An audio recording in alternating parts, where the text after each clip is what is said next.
So I know it was only 2 games. I know that it's not the most important tournament. And I know that not a lot changes from what was going on before these 2 games and what's going on after. But today I want to talk about 7 things that we learned about the Super Cup. Number 1, Condé. Condé is in really bad form this year.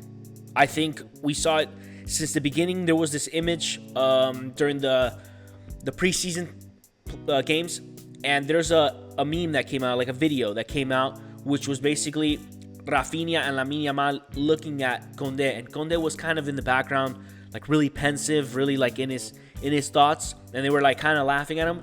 And I felt like at that moment there was something going on in Condé's head that we don't even know about. That was before he renewed with Barcelona, but still there was like something going on. And I think since that moment, throughout the entire season, Condé has not been in his best form. And we're talking about his best form being, I think the example would be what he achieved last season. Last season he was amazing. Last season he was good defensively. He was good offensively.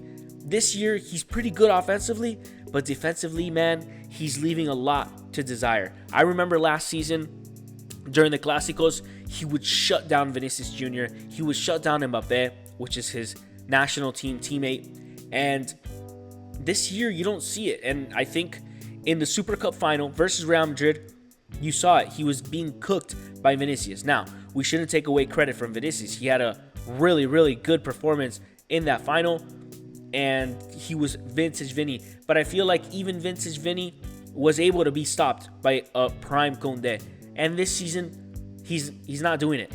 So I think it's good that we have a new right back, and that leads me to number 2. We needed a right back, and we have him, Cancelo. Now, I don't think Cancelo is going to be any better than Condé defensively. What I do think Cancelo is going to be able to do that Condé doesn't have is the speed, the pace. Cancelo is an older player, but I think overall he's a player built for speed. Condé, remember, he's a natural center back. Cancelo is a natural fullback and even a winger. So he has the speed, he has the pace, he has that type of body.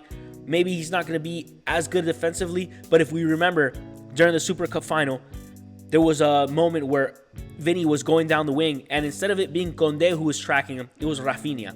And Rafinha, who's very pacey, very fast, he was able to catch up to Vinny and swipe the ball from him, lead it to a corner kick. And I think Cancelo, with his pace, he'll be able to do that. I think Cancelo, not Cancelo the player, but I think Cancelo the position, right back, left back, that's something that we were missing. And I think now Condé will have competition in his spot, but it will also give an opportunity for Condé to play in the center back, and we'll have Cancelo at the right back, maybe someone more pacey, someone who can attack and also defend. Remember, Condé has to exert a lot of physical energy. A lot of his energy goes towards going up for the attack and then having to come back down, especially versus a rival like Vinicius Jr., like Mbappé. And in their moments, it's going to be either in PSG or against Arsenal, etc., etc. You're going to have to deal with guys. If it's City, it's Doku, And I think Cancelo, he's going to be a good replacement, a good substitute for Condé, so that we always have pace on that side, which a lot of teams have weapons on that side. Number 3, Robert Lewandowski is still a striker with a lot of quality. Robert Lewandowski showed it in the final when a lot of us thought, okay, maybe it's going to be Ferran Torres going to start because of his form. He's been scoring goals. He's more adapted to the high press and always making runs diagonally. But Robert Lewandowski, he doesn't have any of that.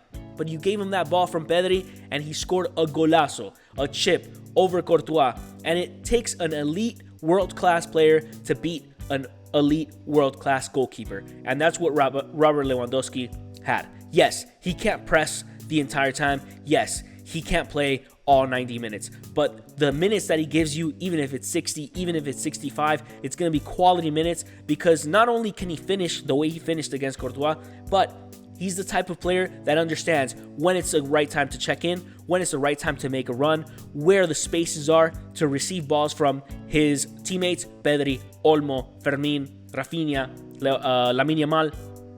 So I think it's really good, and he's really good at winning aerial battles. We saw that against Real Madrid, where The long ball was used sometimes for Barcelona to get the ball out of their side, and Lewandowski was always in the right place at the right time to win those aerial battles. Maybe he didn't win all of them, but a lot of them he did win, and it set up our attack, a more direct attack, instead of building out from the back and having to break through lines. It just automatically transitions us from defense to offense, and Lewandowski has that ability. So I think Lewandowski is still a quality striker, maybe not enough to renew him for next year. He does get paid a lot. His salary is big. We're able to almost about half of it, cut it. But I don't know if he's going to accept that. But I think for the rest of the season, Robert Lewandowski is a quality player, and maybe we might be managing his minutes. Maybe Ferran Torres will play more of the unimportant games, but when it comes to important matches, I think Lewandowski is a man. Number 4, Rooney Bargi can play a lot more than he's played this season. He can be a starter in a lot more moments than he has been this season. Yes, he's going against one of the greatest young players, Lamine Yamal. He has to compete against him, but if Lamine Yamal is injured, or if Lamine Yamal, we can afford to not play him, we can afford to give Rooney Bargi, a quality player, and he showed it against Athletic Bilbao, that we could give him minutes. And I think it starts off with this week's game, the Copa del Rey game. I think Rooney should get the start. You know, Lamine coming off of an injury, a groin injury, and also coming off of a final, playing a lot. He was sick. Maybe Rooney Bargi, with that performance against Athletic Bilbao, will get a lot more opportunities to play, and I think he should. Number 5, Rafinha is the most important player on our squad. Yes, we have Lamine Yamal. Yes, we have Pedri. I always talk very well about Pedri, but there's something about Rafinha that we cannot ignore, and it's the fact that his attitude, his energy is just so contagious. He's an exemplary player. He is the first to pressure. He's the first to defend. He's the first to drop back. He's the first to make runs. He's the first to tell his teammates, yo, it's not good enough. And in the final, he was the first to try to score the goals. I must reiterate, his award snub is ridiculous, but honestly, it's good because he keeps on putting the performances, and it's always a reminder that the fake football world has constantly ignored him. And I think at this rate, Rafinha, if he wasn't before, this time he will be in the awards. Hey. Number 6, despite our win and despite our great form right now, you know, we're undefeated. We've only known to win since the Chelsea game, but I think our defense is extremely vulnerable. It showed versus Real Madrid. A Real Madrid that didn't attack at all, that in the first half completely parked the bus, and despite that, they scored 2 goals on us. One from a corner kick, very ridiculous, and another one where Vinny, albeit a very inspired Vinny, broke through 2, 3, 4 defenders and beat Joan Garcia. I think if we don't really address what's going on defensively, it's going to be a hard time. And I think that's going to be the difference whether we're able to aspire to a title like the UCL. Yes, we can attack. Yes, we can score goals. We do a really good job. But there's going to be a time where we're going to go against a defense that is really, really tough, and an attack that is going to be equally as explosive as ours, or maybe close, and maybe it's going to get to a point where we're not able to score and we're not able to defend. It happened last year against Inter Milan, and I think it could still happen this year. So it's something we need to address, honestly. Defense wins championships, and Barca's defense right now is very vulnerable. I think, yes, we have a world-class quality attack, but our defense is not enough to aspire to Champions League. And number 7, Hansi Flick is the best thing that has happened to FC Barcelona this season.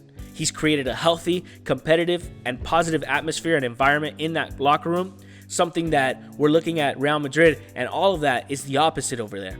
But here, Hansi Flick is boss. He is the one who decides, he is the one who moves, he is the one who hustles, and he's the one who basically determines who starts, who plays, who doesn't, and there's never any problem. Yeah, maybe some players might get upset about it, maybe some players might want more time, but you know, he's been doing such a good job rotating, he's doing such a good job with when it comes to competing for positions, and someone is late to practice, you're not in.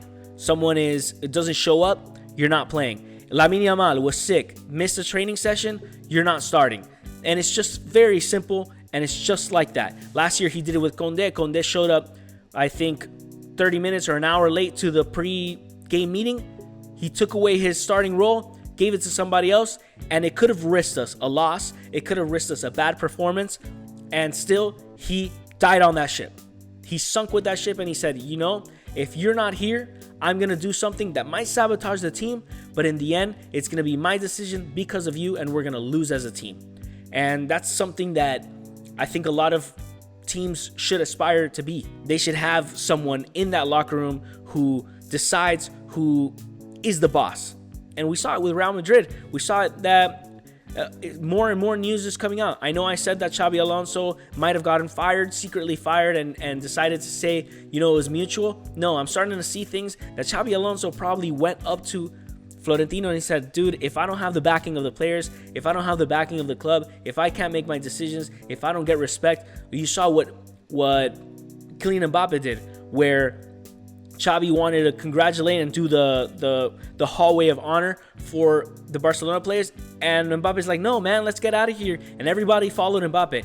That's not, you know, if Hansi Flick said, yo, we're going to make this hallway and we're going to congratulate the other team, you best believe that every single Barcelona player is going to be in that line. Yeah, some might be happy about it, some might be unhappy about it, like Lamine Yamal.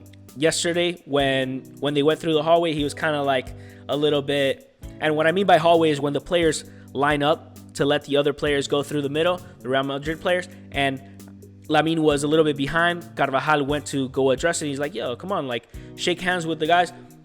Lamine is a little bit immature still. He's young, but what I mean is, you know, Hansi Flick says it and it goes. And that's something that is huge. And I think Hansi Flick is so important to this club, so pivotal to the victories. I mean, we see it. I don't even need to say it. He's undefeated in finals. He's won almost every trophy that he's competed for, with the exception of the Champions League. We were 1 goal away or 2 goals away from making it to the final. I don't know if we would have won the final, but it's just, you're seeing the work. But it's not only that. It starts from the top to the bottom. Yeah, the end result is the performance. But what starts it is the standards that he has, the discipline that he requires from his team. Hansi Flick is worth 100 times what he's probably getting paid. And I hope that Hansi Flick renews for many years, that we have him here, you know, for the next 3-4 years. I think we have a team for the future, and I think he could be the guy. He's just slowly but surely falling in love with this club. I'm sure he is. He says it all the time, and I think it's going to be hard for him to leave, especially if the players continue to follow his orders, continue to accept him as the captain, as the leader of the ship, and it's really good. So guys, those were 7 things that I learned this weekend. Maybe it wasn't something new, like maybe it's something that I could have figured out before the game, but I think it was important because the last time we played Real Madrid, we lost, and I think the last time we played a really tough team, we lost, which was Chelsea. We lost against PSG. We lost against Real Madrid earlier, so it's good. We're seeing a new page, all starting from Rafinha, but Hansi Flick, and all these guys in between, everything we talked about. So I'll catch you on the next one, and remember, subscribe, like, comment, and turn the bell on, and all that crazy stuff that YouTubers say all the time. But thanks for watching, and I'll catch you in the next one. Peace.